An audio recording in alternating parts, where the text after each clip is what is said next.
وہ پورے نہیں ہوئے، اور اب شہباز شریف صاحب جو ہیں وہ ایک طرح سے ڈبل گیم ہمارے ساتھ کھیل رہے ہیں، اور اگر میں انہیں کچھ کہوں گا تو یہ ان کی بات مانیں گے جنہوں نے شہباز شریف کو پاکستان کا وزیر اعظم بنایا ہے۔ شہباز شریف صاحب نے ایک اور بھی کام کیا، نواز شریف صاحب کے چند ساتھیوں کو چھوڑ کر انہوں نے باقی جتنے لوگ تھے، جس میں پرویز رشید ہیں، اس کے ساتھ ساتھ مریم اورنگزیب ہیں، رانا ثناءاللہ ہیں، خواجہ سعد رفیق ہیں، انہیں وفاق سے ابتدائی طور پر دور رکھا۔ آپ نے سنا ہوگا کہ وہ یہ کہتے ہیں کہ آپ آ جائیں، ہم آپ کو کوئی نہ کوئی عہدہ دیتے ہیں، اور یہ ماننے کو تیار نہیں، اور پھر کچھ خبریں لانچ بھی کروائی گئی تھی کہ اگر آپ پارٹی کے اندر رہیں گے، یعنی پارٹی کے عہدے آپ حاصل کریں گے، تو اس سے پارٹی کا بیانیہ جو ہے وہ زیادہ مضبوط ہوگا۔ ویورز، نواز شریف صاحب کو اب سمجھ میں آ گئی ہے، اور اسی لیے انہوں نے اب اپنی جو ہے وہ ایک نئی گیم ڈال دی ہے، اور ایک طرف وہ پاکستان کی اسٹیبلشمنٹ پر تنقید کر رہے ہیں، اور خود نہیں کر رہے بلکہ رانا ثناءاللہ کے ذریعے اس تنقید کو جو ہے بار بار کیا جا رہا ہے، بلکہ میں اگر یہ کہوں کہ ایک چھوٹے حملے کیے جا رہے ہیں اسٹیبلشمنٹ کے اوپر، تو ویورز یہ بالکل بھی غلط نہیں ہوگا۔ اب میں آپ کے سامنے کچھ ایسی چیزیں رکھنے جا رہا ہوں، اور اس کی تصدیق جو ہے وہ انتہائی اہم ترین ذرائع نے کر دی ہے۔ کچھ دن پہلے آپ نے پاکستان کے خیر خواہوں کے حوالے سے خبر آپ نے سنی ہوگی، لیکن نام باہر نہیں آئے تھے، لیکن اب یہ تصدیق ہو گئی ہے کہ نواز شریف کے جو باغی دوستوں میں، جن میں شاہد خاقان عباسی شامل ہیں، مشاہد حسین سید شامل ہیں، اور ایک سابق 3 اسٹار جرنیل ہیں، ان کو اسٹیبلشمنٹ نے یہ کمیشن دیا کہ وہ خان صاحب کے پاس جائیں اور ان کے ساتھ مل کر ایسا راستہ نکالیں جس سے عمران خان کو ریلیف بھی مل جائے، اور موجودہ اسٹیبلشمنٹ کے خلاف جو ایک سخت رد عمل جو ہے ایک طرح سے وہ بھی رک جائے۔ اس وقت جو ہے وہ ڈیمیج کنٹرول کیا جا رہا ہے، اور پاکستان کی اسٹیبلشمنٹ جو ہے وہ اس وقت کر رہی ہے، کیونکہ سیاسی محاذ کے اوپر تمام لوگ، یعنی تمام سیاسی جماعتیں، چاہے وہ رانا ثناءاللہ جن کی حکومت ہے ملک کے اندر، نواز شریف جن کا بھائی وزیر اعظم ہے، جن کی بیٹی پنجاب میں جو ہے وہ حکومت کر رہی ہے، وہ کوئی بھی ہو، وہ اس وقت پاکستان کی اسٹیبلشمنٹ پر یا تو کھل کے بات کر رہا ہے، جس طرح خان صاحب جیل میں کھل کر بات کرتے ہیں تو ان کو روک دیا جاتا ہے، صحافیوں کو باہر نکال دیا جاتا ہے، اور وہ لوگ جو حکومت کے اندر ہیں وہ دبے الفاظ میں کرتے ہیں، یہاں تک کہہ دیتے ہیں، رانا ثناءاللہ نے جس طرح کہا کہ انہیں اپنے کردار میں واپس جانا ہوگا، یعنی نیوٹرل رہنا ہوگا، اور اگر نیوٹرل نہیں رہوں گے تو پھر ہم مزاحمت کریں گے۔ یعنی ہر شخص جو ہے وہ اس وقت پاکستان کی اسٹیبلشمنٹ کے اوپر تنقید کر رہا ہے۔ اور پھر ایک اور بات، پاکستان کی اسٹیبلشمنٹ پر جب تنقید ہوتی ہے تو عام طور پہ جلسوں میں کی جاتی ہے، پریس کانفرنسز میں کی جاتی ہے، جنہیں آف ایئر کر دیا جاتا ہے، لیکن یہ پہلی دفعہ ہوا کہ پارلیمان میں کھڑے ہو کر فضل الرحمان نے بھی تنقید کی، اسد کیسر نے بھی تنقید کی، لیکن فضل الرحمان صاحب نے زیادہ تنقید کی، اور پھر اچکزئی صاحب نے زیادہ تنقید کی، اور پاکستان کا اصل وارث کون ہے، پاکستان کیسے حاصل کیا گیا، یہ پاکستان کی اسٹیبلشمنٹ کا کردار نہیں تھا، بلکہ یہ پاکستان کی عوام اور ان کے آباء و اجداد کی وجہ سے ملک حاصل ہوا، یہاں تک تانے پاکستان کی اسٹیبلشمنٹ کو مل رہے ہیں۔ اور دیوار کے پیچھے کون سی طاقتیں ہیں، کون سے ہاتھ ہیں، یہ پارلیمان کے فلور پر کھڑے ہو کر اس کا باقاعدہ جو ہے وہ چرچا کیا جا رہا ہے۔ ذرائع ویورز یہ بتاتے ہیں کہ عمران خان کے سامنے مختلف آپشنز رکھے گئے، اور میں آپ کو یہ بڑی ذمہ داری سے یہ خبر دے رہا ہوں۔ جو پہلا آپشن رکھا گیا کہ اگر انہیں کیسز سے ریلیف دیا جائے تو وہ موجودہ جو ٹینیور ہے، یعنی اس وقت جن کا ٹینیور ہے، ان کے بارے میں مکمل جو ہے وہ خاموشی اختیار کریں گے، یعنی ڈرائنگ روم کی سیاست تک محدود رہیں گے اور اس سے باہر نہیں آئیں گے، یعنی جلسے جلوس نہیں کریں گے، لوگوں کو موبلائز نہیں کریں گے، اور اس یقین دہانی کے بعد جو ہے پاکستان کی اسٹیبلشمنٹ جو ہے وہ یقیناً کچھ ان کے بارے میں سوچ سکتی ہے۔ دوسری چیز یہ ہوئی کہ اگر وہ 2 سال تک خود ساختہ جلا وطنی کے لیے تیار ہوں گے تو انہیں کیسز سے ضمانتیں دے کر جو ہے وہ رہا کیا جا سکتا ہے، اور اس کی کوئی صورت نکل سکتی ہے۔ ذرائع ویورز یہ بھی بتاتے ہیں کہ عمران خان نے پیغام رساں پر واضح کر دیا کہ انہیں جھوٹے کیسز سے میرٹ پر ضمانت پر رہا کیا جائے، یعنی جس طرح سے اسلام آباد ہائی کورٹ میں ایک ضمانت لگی ہوئی ہے نا، تو میرٹ پر ضمانت دی جائے، اور رہائی کے بعد سٹیک ہولڈرز ان سے براہ راست جو ہے مذاکرات کریں، اور ان مذاکرات میں شرائط پر بات ہوگی، لیکن سب سے اہم شرط یہ ہوگی کہ ان جو 9 مئی کا ایک جھوٹا بیانیہ پاکستان تحریک انصاف کے خلاف بنایا گیا، اس بیانیے سے آپ کو پیچھے ہٹنا ہوگا، جبکہ فارم 47 کی غیر جانبدارانہ تحقیقات کے حوالے سے بھی کچھ شرائط جو ہیں انہیں تسلیم کرنا ہوگا، اور اگر آپ یہ سزائیں تسلیم نہیں کریں گے تو پھر ٹھیک ہے، ہم بھی یہاں بیٹھے ہوئے ہیں اور آپ پھر پاکستان کی سیاست کو جس طرح آپ نے چلانا ہے آپ چلا سکتے ہیں۔ اور ویسے آپ کو یہ بھی میں خبر دے دوں، جو مستند ذرائع یہ بتاتے ہیں کہ عمران خان کو یہ پیغام جو ہے مشاہد حسین اور شاہد خاقان عباسی کی طرف سے بیرسٹر گوہر اور علیمہ خان کے ذریعے جو ہے یہ پیغامات جو ہیں پہنچائے گئے ہیں۔ اب یہ سوال یہ ہے کہ عمران خان سے مذاکرات کیوں ہو رہے ہیں؟ آپ کو بتا دیں کہ موجودہ اسٹیبلشمنٹ کو درپیش مسائل کے علاوہ امریکہ میں پاکستانی کمیونٹی اور عرب کمیونٹی کی جانب سے بھی امریکہ کی موجودہ انتظامیہ کو اپنے ملک میں آئندہ انتخابات سے پہلے پاکستان میں عمران خان اور ملک کی سب سے بڑی جماعت کے خلاف بدترین انتقام پر سخت رد عمل کا اس وقت سامنا ہے۔ اس لیے سفارت خانوں کی رپورٹ یہ بتا رہی ہے کہ صدر بائیڈن نے ان کمیونٹیز کو اہم پیغام دینا شروع کر دیا ہے کہ وہ پاکستان میں سیاسی اور انسانی حقوق کی خلاف ورزیوں کو مکمل طور پر جو ہے وہ دیکھ رہے ہیں، اور اسے ایڈریس بھی کیا جائے گا۔ اور آپ نے دفتر خارجہ کی مختلف میٹنگز کے اندر جو بریفنگز دی گئی اس میں یہ معاملہ دیکھا بھی، چونکہ الیکشن ہو رہے ہیں اور پاکستانی ڈائسپرا ہو، اس کی ایک بڑی اہمیت ہے، اور عمران خان جو ہیں وہ صرف پاکستان کے لیڈر نہیں ہیں بلکہ مسلم امہ کے لیڈر ہیں، اور یہ پریشر اور یہ جو پبلک پلس ہے اس کا اثر آنے والے الیکشن میں جو بائیڈن کی حکومت کو جو ہے وہ سامنا اس کا کرنا پڑ سکتا ہے۔ اور پھر خاص طور پہ جس طرح سے امریکہ نے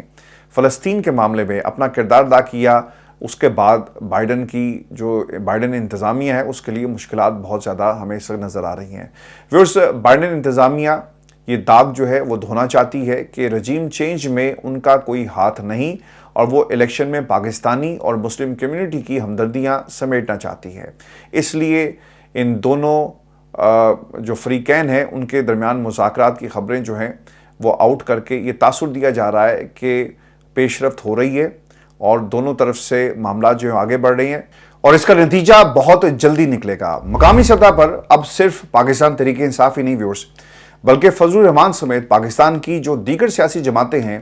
انہوں نے جعلی پارلیمنٹ کے خلاف جو ہے اپنا ایک سخت رد عمل دینا شروع کر دیا ہے۔ اس لیے اسٹیبلشمنٹ اب اس ایشو کو ایڈریس کرنا چاہتی ہے، اور فضل الرحمان نے جو پارلیمنٹ میں آج موقف اپنایا اس کے بعد خطرے کی گھنٹی بج گئی ہے، اور یہ خطرے کی گھنٹی صرف پاکستان میں طاقتور حلقوں کے لیے نہیں ہے بلکہ شہباز حکومت کے لیے بھی ہے۔ ایک جارحانہ انداز اپنایا گیا فضل الرحمان صاحب کی طرف سے، اور انہوں نے پاکستان کی اسٹیبلشمنٹ کو ایک واضح پیغام دینے کے ساتھ ساتھ للکارا ہے۔ وہ یہ کہتے ہیں کہ ملک کے قائم ہونے میں پاکستان کی بیوروکریسی اور اسٹیبلشمنٹ کا ہاتھ نہیں ہے، اور نہ ہی کوئی کردار ہے۔ انہوں نے کچھ نہیں کیا، یہ صرف ہمارے اوپر، وہ کہنا یہ چاہ رہے ہیں کہ یہ صرف ہمارے اوپر حکومت کرنا چاہتے ہیں۔ حکومتیں بنانا، گرانا، مٹانا یہ صرف ان کا کام ہے، اس کے علاوہ پاکستان کے ساتھ ان کا کچھ لینا دینا نہیں ہے۔ پھر وہ یہ بھی کہتے ہیں کہ سوچنا ہوگا کہ آج عوام اور پاکستان کی اسٹیبلشمنٹ کہاں کھڑی ہے۔ کیا یہ عوام کی پارلیمنٹ یا اسٹیبلشمنٹ کی ترتیب دی ہوئی پارلیمنٹ ہے؟ اس سے ہم نے کب نکلنا ہے یا اسی میں دھستے چلے جانا ہے؟ حل برداری کے بعد فضل الرحمان صاحب کا یہ پہلا خطاب تھا، اور انہوں نے اسد کیسر کی بات کو نہ صرف انڈورس کیا بلکہ یہاں تک کہا کہ میں ان کے اس مطالبے کو درست سمجھتا ہوں کہ جلسہ کرنا ہر پارٹی کا حق ہے، آپ انہیں کیوں روک رہے ہیں؟ اور پھر انہوں نے یہ بھی کہا کہ اس بار اسمبلیاں بیچی اور خریدی گئی۔ آج جمہوریت کدھر کھڑی ہے، یہاں بیٹھنے میں ہمارا ضمیر کس طرح مطمئن ہو گیا؟ قائد اعظم کا پاکستان آج کہاں ہے؟ شاید تاریخ ان حقائق سے کبھی پردہ اٹھائے گی۔ پھر جو انہوں نے ایک اور بات کی اور بڑے سخت الفاظ استعمال کیے پاکستان کی اسٹیبلشمنٹ کے حوالے سے ویورز، وہ یہ کہتے ہیں کہ دیوار کے پیچھے جو قوتیں ہمیں کنٹرول کرتی ہیں، فیصلے وہ اور منہ ہمارا کالا کیا جاتا ہے۔ انہوں نے پھر یہ بھی کہا کہ حکومت میں موجود جماعتوں کے سینئر لوگ مینڈیٹ پر سوال اٹھا رہے ہیں، ہم نے سودے کیے اور جمہوریت کو یعنی پاکستان کی جمہوریت کو بیچ دیا۔ ہماری معلومات یہ ہیں کہ اس بار اسمبلی بیچی گئی اور خریدی گئی۔ جیتنے والے بھی پریشان ہیں اور ہارنے والے بھی پریشان ہیں، اور جیتنے والے اپنے ہی مینڈیٹ پر اعتراض اٹھا رہے ہیں، اور اس کا جو انہوں نے ایک طرح سے جو اشارہ کیا ہے وہ جوید لطیف کی طرف کیا، رانا ثناء اللہ کی طرف کیا، شاہد خاقان عباسی کی طرف کیا، محمد زبیر کی طرف کیا، اور ان تمام لوگوں کی طرف کیا جو اس وقت اپنے مینڈیٹ کو جو جیت گئے وہ پریشان ہیں، اور جو ہار گئے وہ بھی اس انداز میں پریشان ہیں کہ انہیں جتایا کیوں نہیں گیا۔ دونوں ایگزامپلز آپ کے سامنے ہیں، اور وہ جوید لطیف کی ایگزامپل خاص طور پہ دیتے ہوئے ہمیں نظر آئے۔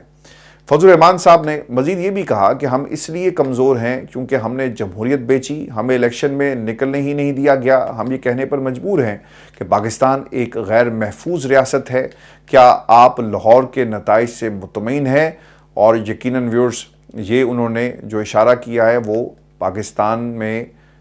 جو اس وقت سب سے بڑی جماعت ہونے کا دعوے دار، جس جماعت کا لیڈر ہے نواز شریف، یہ ان کی طرف تھا۔ اور نواز شریف صاحب جو ہیں وہ تو بڑے دوست تھے، لیکن اب نواز شریف صاحب